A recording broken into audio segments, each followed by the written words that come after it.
Hello lovely people, today I am here with a birthday book haul. Doobie doobie doobie doobie doobie doobie doobie doobie doobie doo. Doobie doobie doobie doobie doobie doobie doobie doobie Sophie Vlogs. So it was my birthday end of July, as you will know if you watched my birthday chatter video. I mentioned in my August TBR video last week that I'm also moving house. And this has led to a perfect storm because I've been reading down my books in order to move because I was like, why take books with me that I don't love with my whole heart? But the problem is I have just restocked all of the books that I've read down in the birthday and accompanying book buying times that we've got quite a lot to go through, so I'm just going to crack on with it. I'm going to kick things off with the books that my partner bought me, and you will notice a very much like Art Deco theme happening here. So the first of these is the ABC Murders by Agatha Christie. These are these gorgeous editions that I wholeheartedly love, and I want to collect them all. I have the Mystery of the Blue Train already, which I got for my birthday last year. And this time it's the ABC Murders. They have these lovely little end papers. All I know is that this is a Poirot one. Again, I'm buying these because I love the editions and I know that I like Agatha Christie enough to just go in blind. This is one that I've definitely heard really good things about. It's definitely one of her very well-known books. So I'm just excited to see what it's going to be like. The other book my partner bought me was Armistice by Lara, Elena, Donnelley. This is the sequel to Amberloo, which I got for Christmas and really loved. So this is this world that is very much inspired by Weimar era Germany. The first book, Amberloo, is very much like a spy thriller version of Cabaret. You have three different perspectives. One of them is a spy, one of them is a smuggler, one of them is a cabaret star. And there's a lot of morally grey actions, very much like this rising tide of fascism, and you kind of get to see the political manoeuvrings that enable regimes to come to power. In this one, I think we're going to be kicking into gear. So the first book was definitely a lot of setting up this situation, and then this, I think, is going to be a lot of resistance to this regime and that kind of thing. So I think this cover is absolutely stunning. I love the peacock feathers, and I'm definitely going to be prioritising this one soon. If you want my full thoughts on Amberloo, it's in my Pride Month wrap-up, which I will link down below. Next up is an absolutely stunning book, courtesy of my delightful friend and podcast co-host Mark. This is the Folio Society edition of Howl's Moving Castle. On this dust jacket you have this gorgeous little door, you have little pentagram, and then when I take the book out, it's so beautiful. This is the front, this is the back. It has these beautiful end papers, and if I can just find one, you have these gorgeous little chapter headings and these absolutely beautiful illustrations. I am honestly so touched, Mark, if you're watching. But I'm so touched. This is so lovely. I've already read this, so I know that I love it. I gave it 5 stars. It is a book that I have planned to reread anyway, but having this beautiful edition makes me so happy. One day I will maybe actually continue with the series. I would love to know if you're someone who has read the full series, if it is one that is worth continuing with, because I'm definitely interested to. I feel like I've heard mixed things about the rest of the series, so I just don't know. Mark also got me The Isle of the Lost, a Descendants novel by Melissa de la Cruz. We have a tradition where we watch the Disney Descendants movies together, and we have many drinks, and we simultaneously love them and rip the piss out of them at the same time. So we've decided that, bearing in mind we haven't seen each other in person for a few years now, thanks to the pandemic, we're going to do the same, but we're going to do it with books. So we're going to buddy read this together, and it's going to be really interesting, I think, to compare book to film adaptations, because one of the things that we always joke about with the films is that they really they skim over a lot of the moral nuance that they could explore. So I'm very interested to see if things get explored in a bit more depth in the book, which they might not. The Descendants universe is following the children of classic Disney villains, and the main person that you focus around is Mal, who is the daughter of Maleficent. I'm interested to just see how different the book and film are, because I think that they are quite different, so we'll have a fun time with that at some point. My lovely dad got me 2 very classic dad things. So the first of those is he had been lending me lots of rock music biographies. So he bought me Uncommon People, The Rise and Fall of the Rock Stars by David Hepworth. From my understanding, this goes through year by year, and in each year I think it picks a particular moment and a particular rock star to look at. and then just kind of explores them. So it's kind of like this wide and focused look, and I think that sounds like a really interesting way of structuring a book, so I'm interested in this, for sure. And he also bought me the first volume of The League of Extraordinary Gentlemen. I've seen the film of this. I really liked the film when I was a kid, although I know it got very bad reviews. But again, it's very much tradition where my dad buys me like a classic comic. He previously bought me like Watchmen, which is another Alan Moore comic. So this time it was like, let's give this one a go and see what it's like. My brother got me Norse Mythology by Neil Gaiman, which is Neil Gaiman's retelling of the Poetic Edda. I have actually read this already, but I didn't own a copy of it, so I'm really happy to have my own copy, because I do have, you can't see it, but the shelf immediately behind me is like my mythology shelf. I do have like a little Norse mythology section on it, so this will be joining those very happily. And then my delightful friend Anna gave me The Letter for the King by Tonke Dragt, which is translated by Laura Watkinson. I'd never heard of this before, but I gather that this is like a classic children's novel from like the 60s. The back has like 3 taglines. It's like a young messenger, a secret mission, a kingdom in peril. So it's like this kid has to abandon his life and like furiously ride to deliver this message to the king.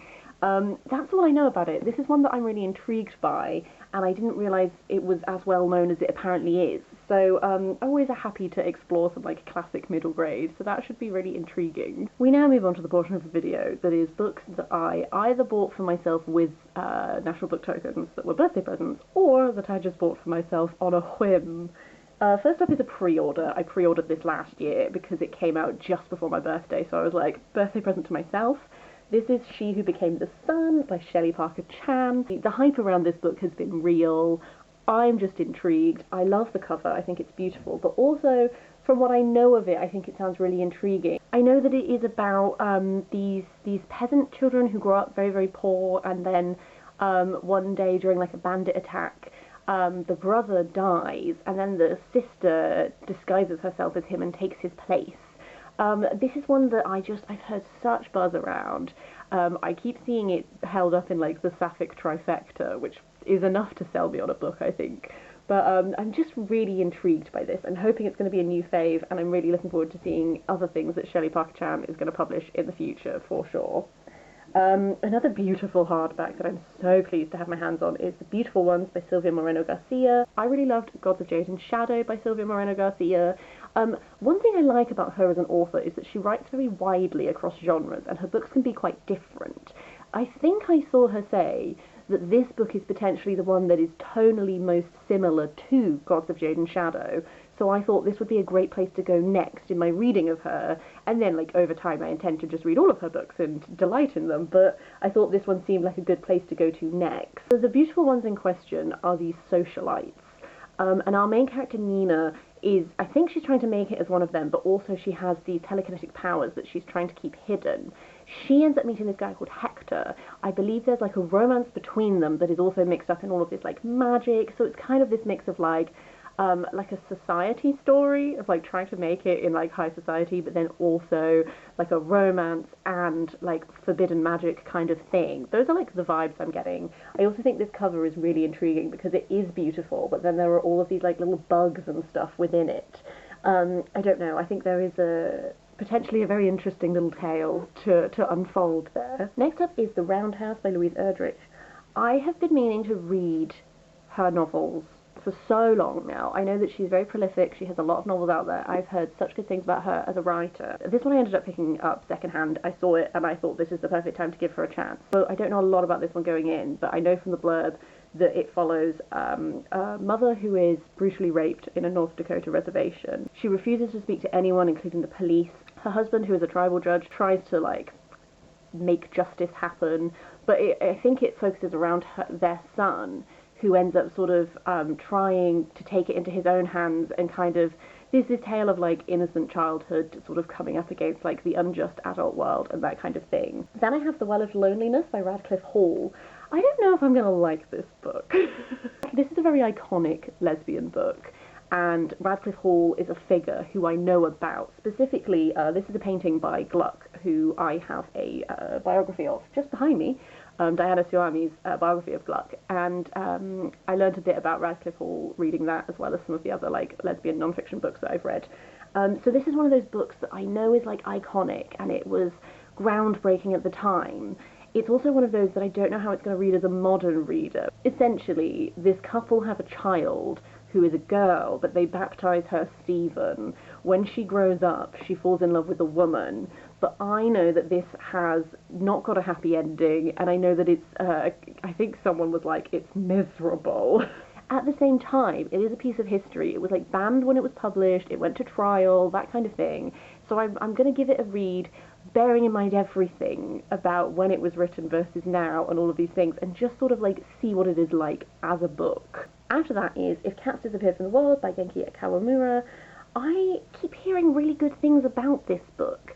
I know it is about a person who is about to die, and death gives them the option that they can live for another day, but each time they have to pick something that will disappear from the world. And at one point it is cats, and then this follows like the ramifications of those decisions, and it's really little, but I think it's going to have some really interesting like ideas that we're like exploring and that kind of thing. I've heard lots of people say that it's like really emotionally got them, so I'm kind of intrigued by this one. Again, another one that I picked up on a whim. I also have the Silmarillion by Tolkien. I really love this edition, so I picked this one up because I have been rereading Lord of the Rings this year. I've only reread Fellowship so far, but I intend to read the rest. And I think I'm enough of a Tolkien fan now that I really want to read the Silmarillion, although I'm really like nervous about it because I've heard like lots of people say that it's like not for the faint-hearted.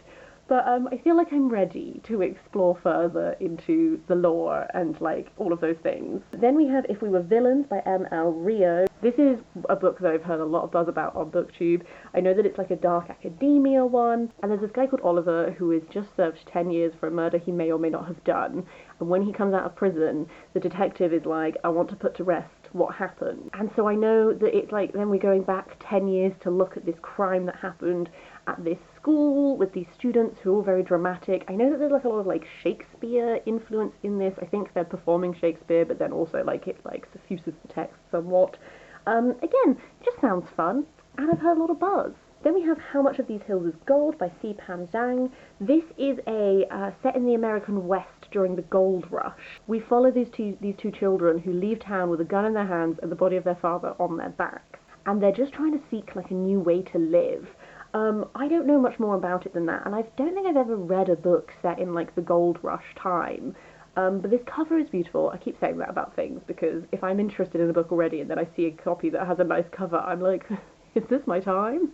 So again, another like new to me author, a time period I've not really read about, so intrigued. The next book is going to be my transition point from my like fiction to non-fiction. So this is The Paper Garden. Mrs. Delaney begins her life's work at 72 by Molly Peacock. I'm so intrigued by this woman. Mrs. Delaney begins her life work at 72 because she created these paper flowers, and they became huge. Like, it's how she's known. Like, her paper flowers are like in museums and stuff like this, like these botanically correct paper flowers. She completed nearly 1,000 cut paper botanicals, so accurate that botanists still refer to them. She's a poet biographer. That's why I'm like including it in sort of my bridge, because this is a biography, but also the writer is a poet, so it's not necessarily like the form you would expect it to take. But I just know that Mrs. Delaney I know that she had like such an interesting life before all of this, but also I am so interested in narratives that follow older women. I just think that there is this like real attitude sometimes that like life ends at a certain age, and I'm so passionate about books that show you that like life continues throughout all ages, and you can not find the thing that you're like renowned for until you're 72, and that's totally fine, and that's just like life. So I'm really intrigued by that one. Into the rest of my non-fiction, I finally have All Boys Aren't Blue by George M. Johnson. There was a kerfuffle. I ordered this a while ago. It got lost in the post. I now have it, and I'm thrilled. I've been meaning to read this for so long. I know it's George M. Johnson's memoir about growing up black and queer in America. Just the praise I have heard about this book. I have known that I needed to read it for so long, and so I'm thrilled to finally do so. I mentioned Diana Suami just when I was talking about Gluck. I have another one of her books. This is No Modernism Without Lesbians. I don't know a lot about modernism as a genre. It's not a genre that I've really read a lot of. But I'm always interested in reading books about lesbians. So I thought this would be a great way to introduce me to the genre. The only thing I will say about this is I do know from looking at reviews that one of the people who is explored in this, we follow Sylvia Beach, Natalie Barney, Briar, and Gertrude Stein. I know that one of these people, there is a lot of debate about would they identify as a lesbian or would they identify as trans, and I have seen reviews of this that talk about the fact that that's not explored in any way, and they're just presented as a lesbian. That's something that I'm going to bear in mind while reading this. Obviously, I haven't read it yet, so I can't say to what extent that affects the text, but I also don't know anything about modernism, so I'm hoping to learn a lot. And we'll just see what it's like. I got it secondhand. We'll see if I like it. I also have Spirals in Time, The Secret Life and Curious Afterlife of Seashells by Helen Scales. I'm kind of just intrigued about all of these books that are like, shall we talk about seashells today? Or like other ones that are on my radar are like books that are like, let's talk about mushrooms or whatever. Like, let's explore like natural history in an interesting way. So I'm just like, gotta learn about seashells. That's all I have to say on that one. My final non-fiction is Go the Way Your Blood Beats, On Truth, Bisexuality and Desire by Michael Amherst. This is on my radar because I read Life Isn't Binary by Meg John Barker and Alex Ian Taffy, which was looking at non-binary ways of thinking and challenging our binaristic view of the world, and they referenced this one as in their chapter where they were talking about non-binary in regards to sexuality, and they looked at like bisexuality, pansexuality, asexuality, those kinds of things, but they referenced this as a good book to read if you want to do more reading on bisexuality, and as someone who is a little bi, I thought that this would be really interesting. So I'm really intrigued in this. It's part essay, part memoir, part love letter, which as a form is highly intriguing. So one I'm looking forward to for sure. I just wanted to talk about a poetry book as well. This is Eidolon by Sandeep Palmer. This is kind of a modern revision of the Helen myth. I love Helen from Greek mythology. I have so many opinions on Helen. Most of them come down to, good lord, why do modern retellings treat Helen so badly? I will die on that hill. But one of the myths around Helen that is interesting is there's this concept that Helen was not at Troy, but an eidolon of her was, which is like a shadow version of her. And the real Helen was in Egypt the whole time, therefore you can't blame her for the Trojan War because it wasn't her. Which, there's a whole discussion around that myth, but this is a poetry collection that in many ways is looking at that. Again, this is one that was discounted, and I picked it up on a whim because I thought that sounded really intriguing, so I'll report back. As well as those, I just briefly wanted to talk about some books that I got on ebook on my Kindle. I wrote them down on my phone so I wouldn't forget. So The Hatmakers by Tamsin Muir is a middle grade book that is exploring this girl whose family are magical hat makers. They live in this big house, and they all like imbue these hats with like different things, so depending what you're after you can get the perfect hat. But the king appears to be going mad, war with France is on the horizon, and someone is coming after the guilds, and I have already read this one. I will be wrapping it up in a book chat soon, but I loved it. I thought it was lovely and just an absolute delight. I also have Witches Steeped in Gold by Shannon Smart. The tagline of this is, divided by their order, united by their vengeance. Irea has spent her life in a cell, but every day brings her closer to freedom and vengeance. Jasmine is the queen's daughter, but unlike her sister before her, she has no intention of dying to strengthen her mother's power. It's a Jamaican-inspired fantasy, and I believe that these two characters have to sort of unite in order to like get their vengeance, and I think that just sounds really intriguing. I also finally picked up Kingdom of Copper and Empire of Gold by S.A. Chakraborty. I read City of Brass a number of years ago now. I have the physical book. I want to do a reread of it because I don't remember it very well, but I'm trying to finish some of my series, just an ongoing life aim of mine. So I thought if I bought the next two on Kindle, when I eventually reread that book, I can just go straight into the other two, and if I really like the series, I can buy physical copies of them, and if I am indifferent about the series, then at least I finished it, and I know. I also picked up The Dark Archive by Genevieve Cogman, which is the newest book in the Invisible Library series. I love the Invisible Library series. It is a series that has really grown on me as time has gone on. Basically, we follow Irene, who is a librarian for this thing called the library, which is this like interdimensional place, and librarians go from different dimensions and they pick books that only exist in specific ones and they bring them back to the library, and that creates like a point of stability because there are forces of chaos represented by Fae, and there are forces of order represented by dragons that are in this like grand conflict, and the libraries sort of supposed to keep them all chill.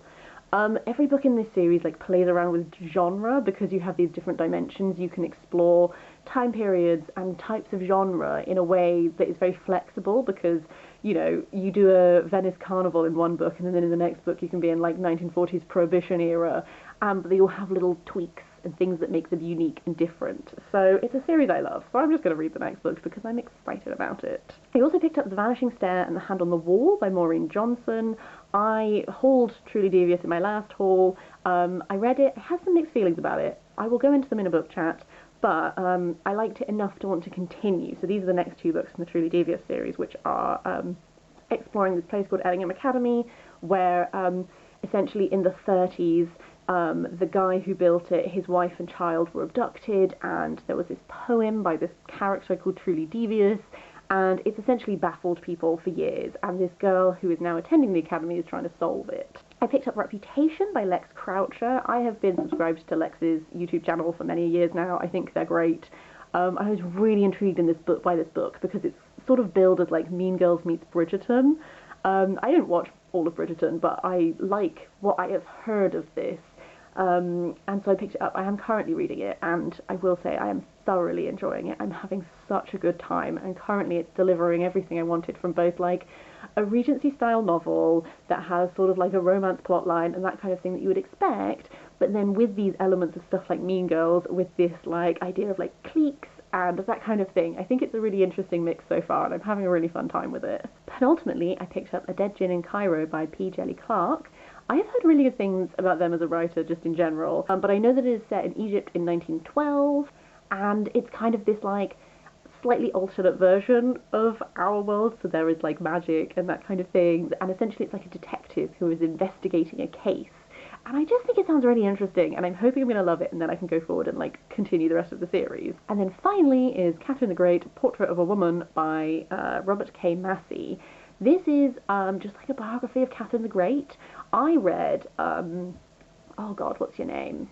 Simon Sebag Montefiore, his massive book, The Romanovs. It was such a beast. I generally enjoyed it. I thought it had way too many footnotes, but it was an interesting sort of like introduction to the Romanovs as like a dynasty. And so this one, I can't remember why it's on my radar. Someone from BookTube recommended it. I don't know if it was Olive. I think Olive immediately as I think of Russian history, but that might be wrong. She might not like this book at all. But I just thought I want to explore like some of these people better, and Catherine the Great is such like a figure that I thought that this would be a really interesting way to do so. That's it. Bit of a beast of a haul. I've got to move all of these to a new house. It's going to go great. But I hope you're having a really lovely day. I would love to hear if you have read any of these. Please do let me know your thoughts. I would love them, but I've babbled for too long. But yes, otherwise, have a lovely day. I'll see you next time for something different, maybe filmed in my new house. I'm really going to expose how many book chats I have pre-filmed by when I move and you start seeing videos of the new house, and then how many videos are filmed in the flat. But anyway, see you next time.